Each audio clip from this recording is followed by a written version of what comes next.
미국 증시의 나스닥은 2% 이상이 하락하면서 FOMC의 해석에 따른 하락의 결과를 보여주었습니다. FOMC를 간략히 정리를 해보자면 FOMC에서 일단 금리는 동결입니다. 금리보다는 파월의 발언이 어떻게 나올지가 가장 중요한 포인트였습니다. 결론적으로 파월은 파월다웠다라는 문장으로 해석해 볼 수 있겠습니다. 항상 제가 하는 말이 있죠. 그저 생방송을 하고 있는 연준 의장의 말은 믿지 않는다고 말이죠. 파월이 언급한 발언들을 종합해 보자면 금리 인하를 연준은 이야기해 보지 않았다고 합니다. 시장은 3월 금리 인하를 이야기했으나 연준은 3월에 금리 인하를 할 만큼의 대화를 하지 않았고 3월에 대해서는 생각이 없다는 발언을 했습니다. 대차대 조표를 축소하는 것 또한 아직 결정이 되지 않았으며 다음 FOMC에서나 이야기가 나올 가능성이 존재한다고 언급을 했습니다.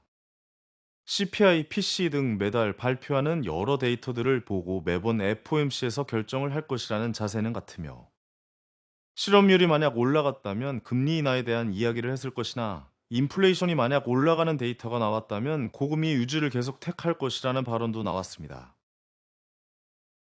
지금 경제에서 파월은 상당한 자신감을 가지고 있다고 말했으나 좀 더 데이터가 필요하고 원래 이야기해왔던 2%대 인플레이션 수치가 확실해져야 금리 인하 이야기가 나올 것이며 그 전까지는 계획을 할 예정이 없이 고금리 유지로 갈 것이라는 이야기를 진행했습니다. 또한 금리 인하를 추후 만약 한다고 해도 이 부분이 계속된 금리 인하가 진행되는 사이클의 시작이 아니라 단순 금리 인하의 이야기일 것이고 언제든 데이터에 따라서 인상이나 유지가 결정될 것이라는 언급을 추가했습니다. 연준은 최대 고용이 이어지게 주력할 것이며 장기적으로 금리 안정화에 주력할 것임을 말했습니다. 자, 정리를 해보면 파월의 애매함의 자세가 여전히 이어진 FOMC였습니다. 그리고 주목해야 할 부분은 시장은 3월 금리 인하에 대한 기대감으로 미국 증시가 올랐는데 매번 연준이 말해왔던 것처럼 연준은 3월에 금리 인하를 할 가능성은 제로에 가까운 이야기를 했으며 이 기대감이 사라지면서 증시에 하락이 나왔다고 해석해 볼 수 있겠습니다. 연준은 고금리 유지를 메인으로 보고 있으며 좀 더 확실한 디테일의 데이터가 나와야 한다고 말한 것을 봤을 때 2%가 확실하게 보여야 금리 인하에 대한 이야기가 나올 것임을 알 수 있겠습니다. 이제 며칠 동안의 시장의 FOMC 파월 발언 해석에 적용이 필요합니다. 시장이 어떤 식으로 해석할지 우리는 관망으로서 지켜보는 것도 괜찮겠습니다. 우리나라 시장은 혼돈의 시장이었습니다. 특히 코스닥 쪽은 하락이 심화되면서 1월 연일 하락하는 모습을 보였습니다. 상승 종목 대비 하락 종목이 4배 이상 나왔으며 대부분의 종목들이 하락하면서 보유 종목들의 하락이 가속화되었을 가능성이 높습니다.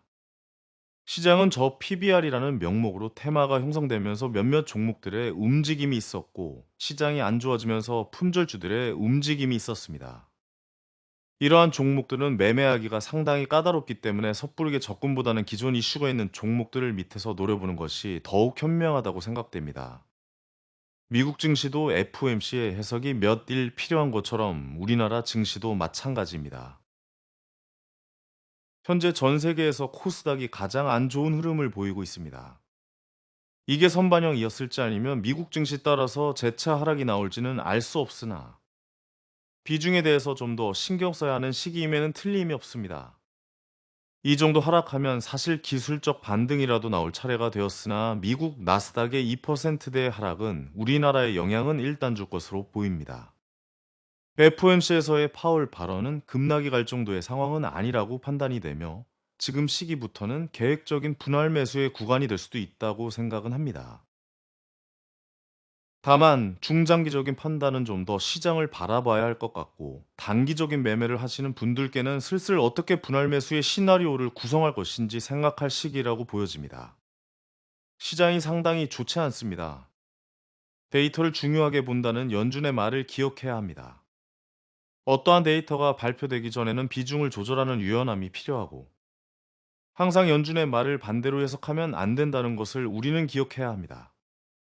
감사합니다.